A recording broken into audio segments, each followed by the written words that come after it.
I've heard everyone talking about the importance of having purpose in life. And very often I have come across people who might not have a purpose. So, purpose, by definition, is about giving meaning to direction. Yeah? Meaning to direction. Wow. The purpose is really limiting. Let's hold purpose a little more lightly, and that in and of itself will emerge meaning. And so the frustration and the confusion and the negative energy is what gets in the way of the implicit meaning often that's right in front of the individual. You said, ensure that purpose is a guide and not an identity. Can you tell me something more? If you've got a purpose statement, I help X do Y with Z. Yeah, the more specific that is actually helpful to align energy. But if we identify with that as that's the only thing that I am, then how much have we discounted and excluded in terms of potential and possibility? Purpose is not what you are. It's not who you are. It's a guide. What if tomorrow I get to know that having a purpose is a marketing gimmick played by a few people?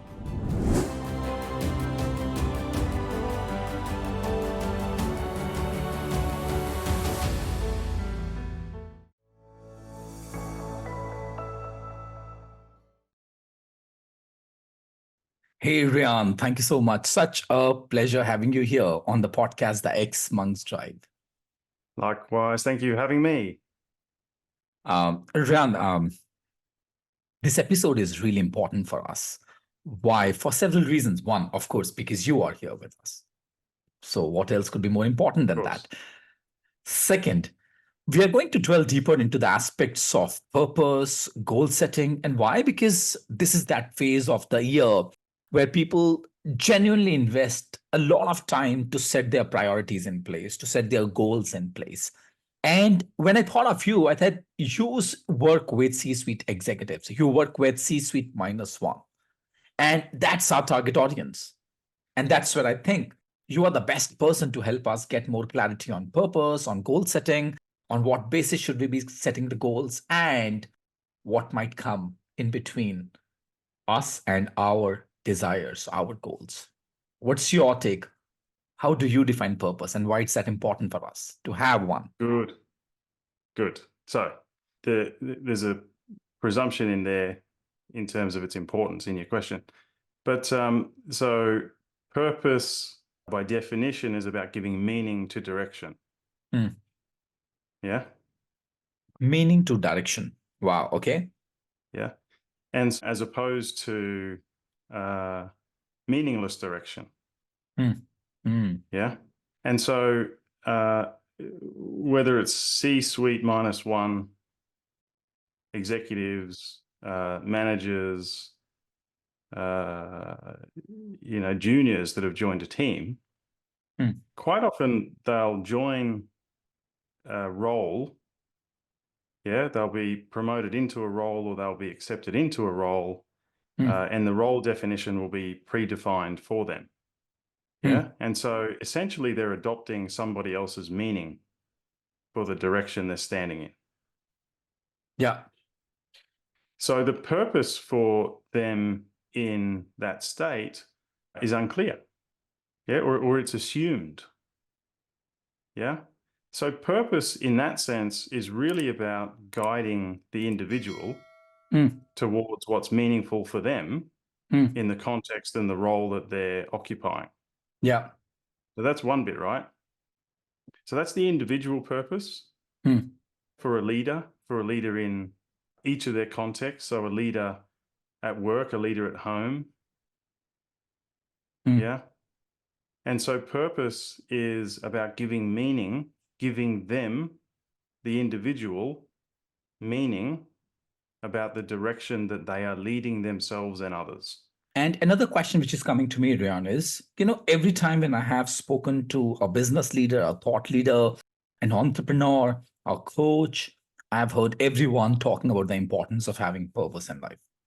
And yet, when you work with people, very often I have come across people who might not have a purpose. And I really wonder that what is it that's coming in our way to have a purpose? let's just put a frame around purpose a bit more. Yeah. Mm. So purpose, let's say it gives meaning to direction. Yeah. The risk is that the leader or anyone with a purpose Mm. attaches to it. Yeah. So the caveat is the purpose is a guide. It's not an identity, Mm. because the identification with the purpose is really limiting. Mm. Let's hold purpose a little more lightly, Mm. and that in and of itself will emerge meaning. Mm. Yeah, it's not like you're trying to find the perfect purpose. What is my purpose?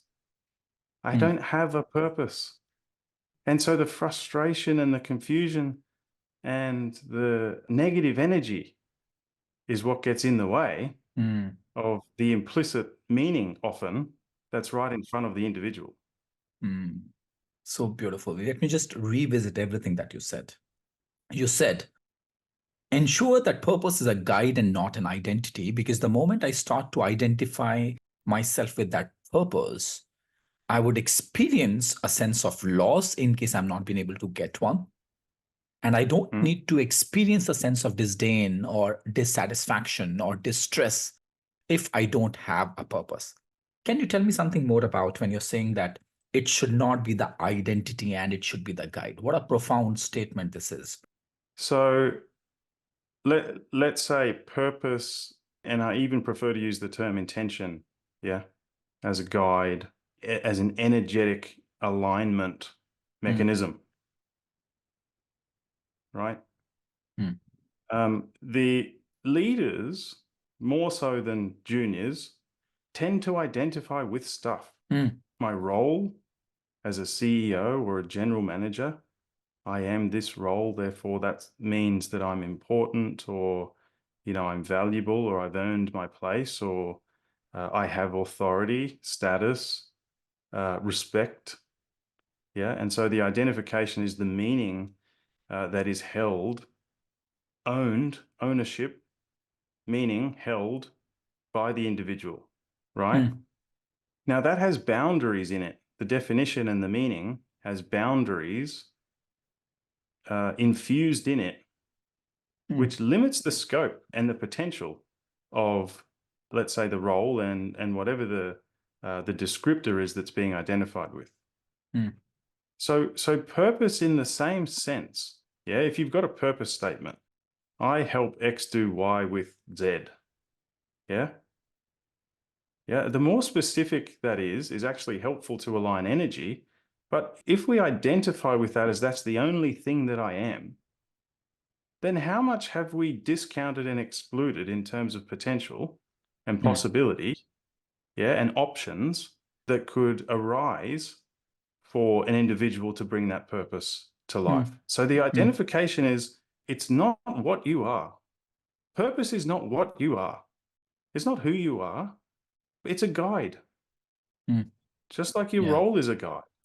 So beautiful. And I just love it that how purpose is a guide. And you also use the word, it helps us to align our energies Hmm. because purpose guides.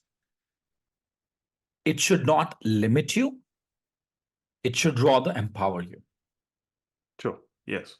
Now, as much as I understand this, Rayan, the moment I have purpose, I'm able to contain myself. And the moment I'm able to contain myself, of course, I know that I am limiting myself. However, in case I'm not identifying with that Aware. purpose and I'm aware of that, Hmm. that's where it creates a sense of expansion and expansive energy for me. Yeah.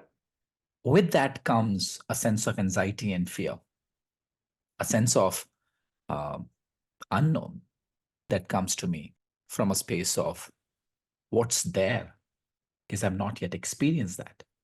Hmm. Let's say it's a skillful means Hmm. that a leader needs to be comfortable with is the unknown. Hmm. Discomfort. Hmm. Comfort with discomfort. Yeah. Comfort with the unknown. Why? Because Because no one really knows what's going to happen in the next minute. As much controls as we put around ourselves and society and so on, there's so much more obviously unknown is unlimited, right? Okay, now here's why it's not just something to be comfortable with, but something to embrace. That's where creativity is born. If we take the old, known, familiar, and we bring that to what we've emerged as our purpose, our guiding energy, that's not creativity. That's bringing the old into now. That's not creating. That's not leading. In fact, that's managing at best, but it's actually reproducing old results in a world that is highly unlikely to be the same now, right? So the anxiety is the anxiety in that sense is probably healthy. Yeah. And so to run away from it is doing the leader a disservice in terms of a highly skilled facilitator of purpose for an executive. Yeah. And then the executive is fearful of stepping into it. Okay. So there's the coaching opportunity right there. Yeah. As I'm just listening to you, Rian, I'm actually questioning. And it's not a question, I'm just sharing that. Let's see where we go from here. I'm questioning this complete sentence that you should have a purpose. I think the word should, I'm finding misplaced here. There could be a different word there. That's one, right? When I'm saying you should have a purpose, what if tomorrow I get to know that the purpose of life was to live a life without a purpose? What if tomorrow I get to know that having a purpose is a marketing gimmick played by a few people? What if a sense of purpose is tying chains in my feet and it's limiting me? And then I'm finding myself clueless. Where should I go from here? So let's go back to one of your opening questions, what is purpose? And there was a little bit of sharing here around, those that have never had one or they're adopting or assuming somebody else's intention for them, right? That's distracting. That's really distracting. What do I do? Yeah. So there's no alignment of energy without some sort of intentionality, right? And the purpose statement acts as that intentionality, as the guide, right? But it's the guide to act right now. It's not necessarily to become. Yeah, it's not to say that now's not good enough, but now is always changing. How specifically are we going to align to that change? Yeah, let's listen to what's wanted. And if the purpose statement is the representation of what's wanted, so that those that are able to see and align their energies to, like a leader leading a team, then a purpose statement, intentional purpose statement, has a lot of value in that. But not to get confused with that's what we ought to be. Yeah, precisely. And I loved the emphasis on the word now, how it's a guide that can help us how to act right now. So is it a fair assumption to make, Rian, that in different phases of our lives, in different roles in our lives, we can have different purposes? Is it a fair assumption to make? That's one. Second is, or I'm just asking myself, or there should be a common denominator that I might call as my purpose, and the different facets of my life, different phases of my life would be the manifestation that will come out of that common denominator. Sure. There's a little bit of linearity in the question. Yeah. And it assumes like 1 + 1 = 2. If I don't have a purpose statement, then who am I, right? Yeah. Yeah. And so it also assumes a purpose statement can summarize a human being. Not possible. Not possible. It's language. It's language. Absolutely. And it's always limiting. How does a language capture infinite? Hmm. Okay, so that's the linearity bit is the risk. Okay, and so that's the point. If there's anything from this conversation, is not to identify with a purpose statement. Yeah. Damn, I need to find my purpose statement. I need to find my why. Yeah. Yes, you need to find your. Yes, you need to find yourself. Yes, you do. Correct. That's a heavy burden to carry, that I have to have a purpose statement. In case I don't have a purpose statement, then who am I? That's lost. One day. What is left Yes. is who you are. Yes. But having said that, yes, it is important to find what's true for you. Yeah.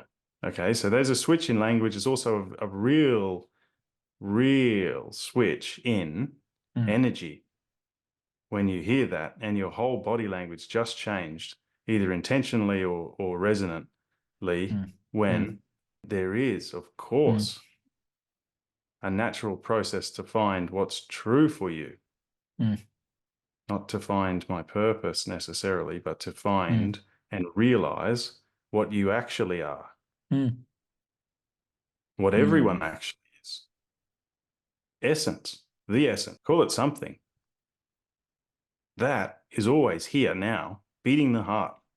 And the connection, reconnection, back to that, with that, as that, emerges what's absolutely and undeniably true for the individual. And now, sure, to put that energy into practice, we need to experiment with that. You know, this will dovetail nicely into goals, right? To reconnect, realize, recover what you actually are. People listening to this now will feel it as the words have spoken now. What you actually are is beyond words. And that, however, because of its unlimitedness, in terms of guiding energy, can be helpful to put into words to intentionally align others and resources towards grounding that essence here, now, really. And that's leadership. That's taking possibility and potential and grounding that here, right now, to create something that was never there before. It's unknown space. Yeah? That's it. If there's a common purpose, that's it. Yeah. And as you mentioned, the question is, how comfortable am I with that uncertainty? Because it is going to cause some kind of discomfort. And as you mentioned, it's about recreating, reconnecting, realizing, and recovering into who I am in this moment right now. And then coming back here, and then from this space, recreating what was not there yet. Yeah, creating for the first time, not recreating, because that would assume it's been done before.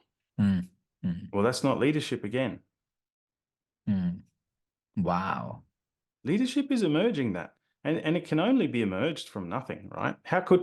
From unknown, it can only come from the unknown. Otherwise, it's not new. Yeah. And that, I think, Rian, that's what brings in novelty in the game. Otherwise, it's just an addition of another feature, another feature, another feature. What we are deliberating on around purpose, how would you connect that with goals that people set at the start of the year? They make resolutions, we make resolutions, and within 20, 21 days, within 3 weeks' time, 4 weeks' time, we go back to our old ways of being. Good. Old ways of looking at ourselves, others, life, and then life repeats. Yeah. So, there's a conventional response. So let's attack the question with a conventional response. And the conventional responses are helpful. Okay. So none of this by any means is diminishing the value of purpose for those that find it valuable. So conventional goals. Yeah. something specific must happen. Yeah. Health goals. Yeah, if you're unhealthy, get healthy. And there's some pretty clear criteria these days as to what sustainable health is. So, get that done. What's in the way of that? Well, clear the interference and go and do it. Really. It's in the way of creativity, health, fundamentally. Same with finances. Of course, get your finances in check. Yeah, this goes for business as it does for personal. Yeah. So the goals are conventionally, in that sense, set a target, build a little plan to reach the target, maybe incrementally experiment how you're going to do it, reach the goals. Yeah. Now, if we take a bigger intention, let's say my why, my why is to help X do Y through Z, right? Now, depending on how specific that purpose statement is or intention is for an individual, the goals won't necessarily immediately fall out of that. So let's call the goals towards a purpose stepping stones towards realizing, grounding, and bringing to life. So the next criteria conventionally becomes time bound. Yeah. Realistically, what do you expect to be able to achieve in the next 3, 6, 12 months? Yeah. And how will you know that it's successful? Yeah. Okay, so there's all the conventions. So goal setting is obviously the stepping stones towards realizing whatever the higher intention or purpose is going to be within a given time frame. Yeah. And you can experiment and you can bring other people in line with that. It should ideally be very clear as to how you're going to achieve certain outcomes towards something bigger. Yeah. Now, the risk, here's the non-conventional. The risk is, again, that there is a time-boundedness to a purpose statement, right? I will be my purpose statement when. Okay, so there's the identification. Now, when intentionality emerges from what's true for a leader, so having a very clear intention. The leaders I work with, primarily in their kind of C-1, will be deciding whether C level is right for them, because they might be observing C levels at the moment, and the way that C levels are C leveling is not sustainable, and they can see a better way. And it is undeniably clear to them that there is a better way. Here's the impact that it's going to have on society, to the business, to the team, the individuals, the culture, my specific as the leader value. Yeah. And so there's an undeniable clarity that is hidden behind some of the distractions that those C-1 leaders have that work with me. Yeah. So the first thing is to help them get really clear on what that intention is. Crystal clear. What is it? Okay. This is not purpose statement. This is just a very clear intention that is undeniably what ought to happen for that business, for that leader. And that leader is the right leader to take them now forward. You can hear the energy in this, right? That's there in them, but often it's just distracted by all the stuff. Yeah. So now with that clarity, it's also often immediately realized that it's not selfish. There's not the self in the way of bringing that intention to life as it's expressed by them in that moment. Yeah. So now the intention, and let's call it a purpose for the sake of this conversation, is alethically true beyond anyone's definition of it. It is absolutely undeniably true. Not my purpose. Absolutely clear that this is what's going to happen. That's there. That's always there. Now the goals, when you have that level of clarity, are almost pre-written for you. They just fall out like Smarties dropping from the sky. Yeah. Like, there you go. There's there's the treat. Go do that thing. Yeah. So I don't need to make up goals in the way, but the conventional goals of being healthy and relationships are strong and finances are strong, they're all distractions if they're not taken care of. And they will get in the way of that absolute truth being expressed. Yeah. So to kind of bring this back around, the purpose, when it's absolutely undeniably true, in that moment, and yes, it will change, in that moment, is beyond any individual. Yeah. Rian, let me just revisit everything that you have said to some extent. What I'm listening is purpose guides us. That's one. It helps us to align our energies. It helps us to expand our boundaries. That's one. The second thing that I'm listening is when you're talking about intentionality, and it's coming from a space when a leader is aligned with his own truth, right? And from that, what emerges is something the person does not have to push. It just happens. Everything aligns in that way. The word which is coming to me is huge level of surrender. Another word which is emerging for me is serendipity. Another word which is coming to me is flow. Now, surrender, flow, serendipity. I'm just wondering, in this space, how would one invite self?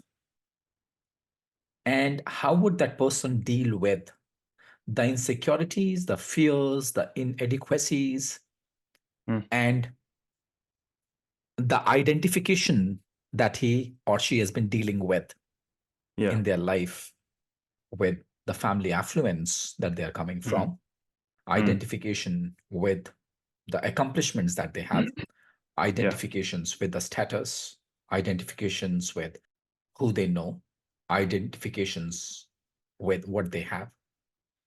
So much going on. Sure.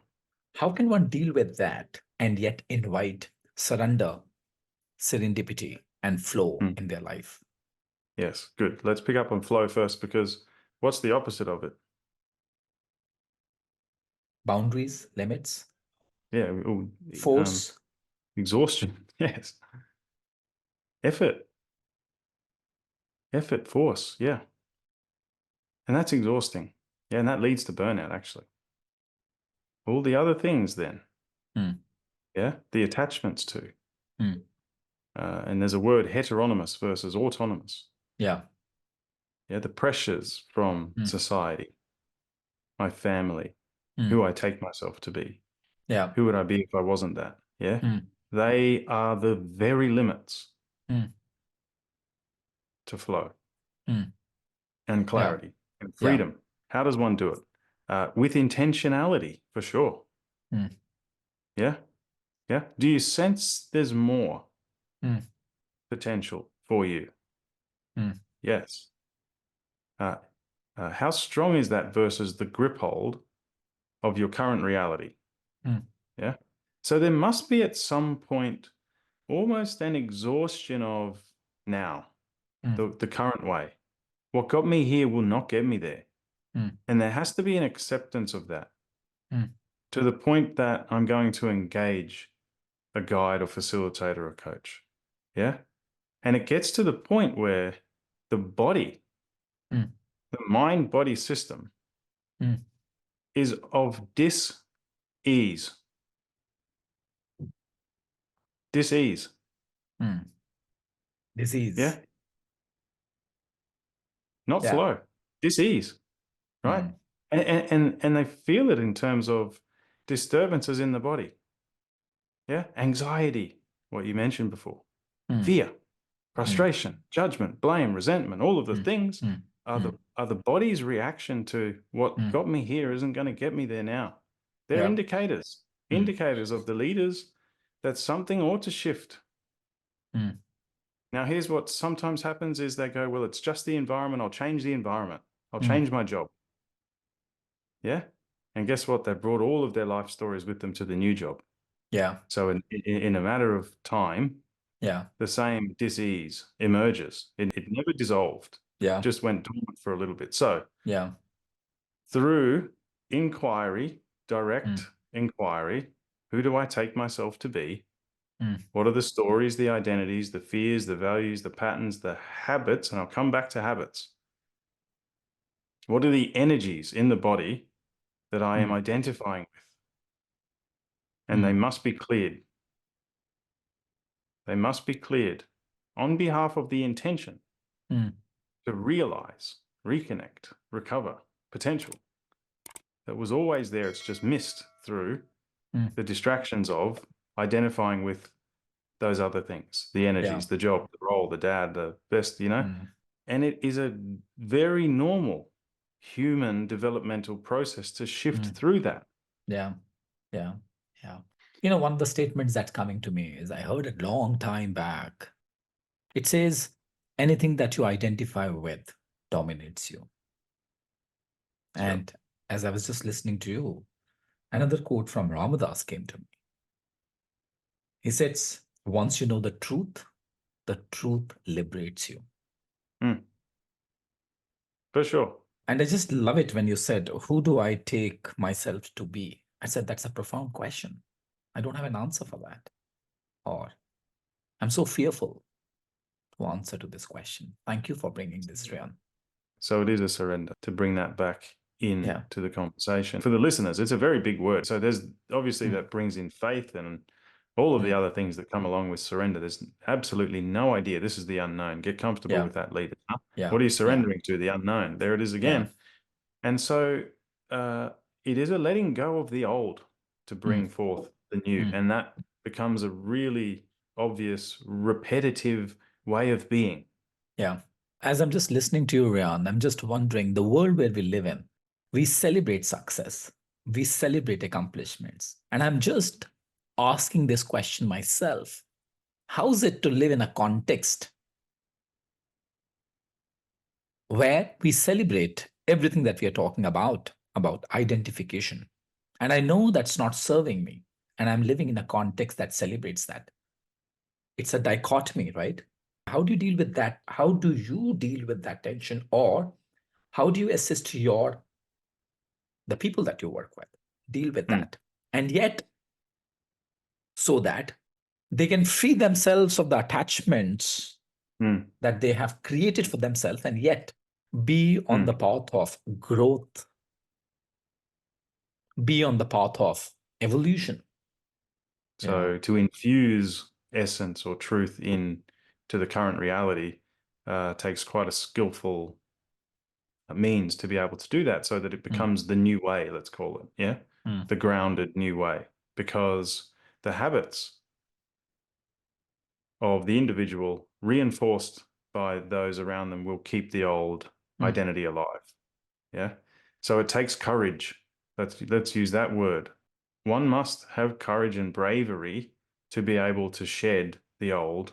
And this is leadership. One must have the courage to lead themselves through the process. Yeah. Through a community of other leaders that are going through similar processes, because there'll be questions and insights that arise that are new, and others will be going through the same process as well. So it is important for those that are shedding the old and realizing what's true, have a support network in and around them as well. Now, it is important still for the leader, and this goes back to the conventional goals, to have a supportive environment around them. Absolutely. Because we don't want to let go of the family. We can't live without profit and money in the relative world. It's not possible. Yeah. So two things there: a support network, a skilled guide, yeah, and a real foundation that enables the courage to happen and ground a lot easier than this scary unknown, oh my God, what's happening, right? So there's one more thing to introduce here. And So for the leader to lead themselves and others through this process of self-development, yeah, they must really surrender to that truth. Yeah.